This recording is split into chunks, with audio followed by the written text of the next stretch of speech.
Bonjour tout le monde, alors nous voici aujourd'hui sur le terrain du club de Berck, donc chez Pégase Aéromodélisme.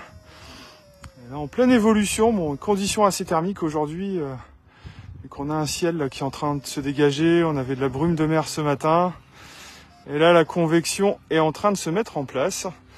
Donc j'ai repris le même combo que j'ai utilisé cette semaine sur la plage Touquet, c'est-à-dire l'Ultra. Donc la 3.5 avec le pilote Mike en XL et la motorisation auxiliaire. Et là, la petite nouveauté du jour, c'est qu'aujourd'hui, je pilote ce modèle avec la nouvelle DC24. Donc là, on vient tout juste de recevoir hier la nouvelle version du bêta du soft. Et là, ce qui nous permet aujourd'hui de pouvoir faire son tout premier vol là aujourd'hui avec celle-ci. Donc la transition a été assez simple. Donc là en fait dans la radio j'ai juste par exemple transféré mes fichiers modèles là, que je retrouve ici. Et il y a juste eu à les ouvrir, à réappairer le récepteur. Il faut vérifier les affectations et ce qui vous permet de pouvoir voler immédiatement sans autre modification. Donc là c'est assez rapide. Donc j'en profite donc là que le modèle est correctement en l'air. Pour faire un petit tour du propriétaire. Voilà, bon là je récupère les informations de l'Ibex. Alors, je rattrape le Zouave qui est en train de se faire embarquer dans les turbulences. Donc voilà, température moteur, etc. En fait, on récupère l'affichage de télémétrie classique. Là, je vais démarrer l'enregistrement de la télémétrie parce que je l'ai arrêté tout à l'heure quand j'étais en train de mettre sous tension mon modèle. Et puis là, je vais vous montrer. Voilà. En fait, on récupère un peu la même structure de menu qu'il y a sur les softs, donc à partir des versions 4.27 et 5. Donc on récupère exactement la même hiérarchie et décomposition. Donc c'est-à-dire menu modèle, réglage fin, propriété avancée, chronosensor. Donc là par exemple télémétrie affichée. Donc là par exemple je récupère là toutes les informations de l'Ibex, voilà, chronosensor. Voilà, donc j'avais le Voltario aussi dedans, l'Ibex 80, le micro Vario. Donc là en fait c'est vraiment la même décomposition. C'est ça qui est bien, c'est que justement pour ceux là qui ont précommandé les DC24, en fait vous n'allez pas du tout être perturbé quant à l'utilisation. Donc là qui va être le firmware, donc version 6 pour celle-ci.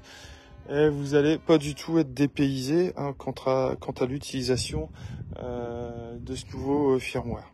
Donc après, si je reviens sur des choses un peu plus élémentaires, on revient donc de Device Explorer, on récupère les mêmes choses. Et réglage cerveau, c'est pareil. Bon là, je suis en train de me prendre une pompe en même temps que je suis en train de vous parler. Voilà.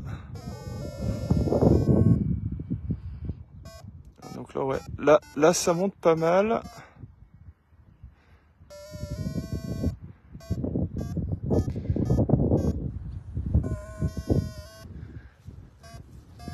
Tiens Alexis, je vais te passer le téléphone.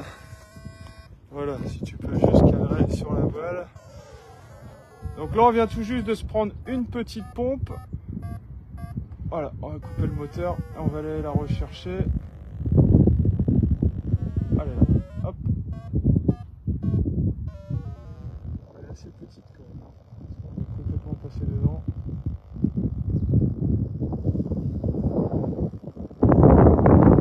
On va rentrer dans les limites du terrain.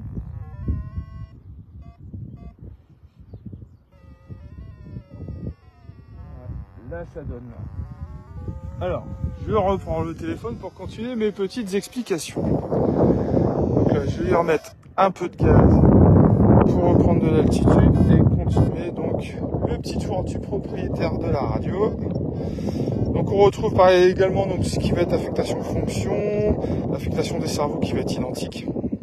Donc Device Explorer, etc. Par contre, on a vraiment, ça c'est indéniable, vraiment une nette amélioration, on va dire, sur l'affichage, tout ce qui est éléments graphiques de la radio. Ça, on gagne vraiment un confort qui est juste ouf. Donc là, les suites logiques, les sons événements. Donc là, on récupère tous ces éléments-là. Bon là, j'ai par exemple un son de commande proportionnel qui va être pour mon réglage de note de profondeur, parce que bon, comme je fais une sorte de mixage delta pour les paramoteurs, ça me permet de savoir de combien j'ai trimé. Donc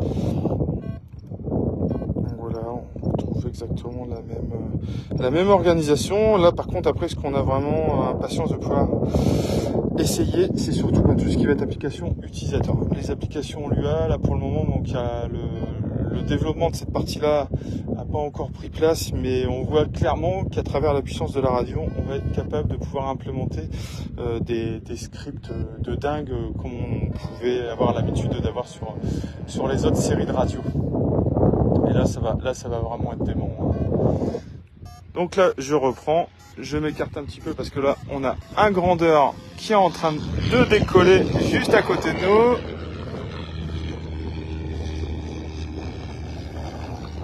Et voilà. Donc voilà, après on va avoir aussi également, il y a dedans l'ajout de la fonction Bluetooth. Donc là qu'on devrait pouvoir normalement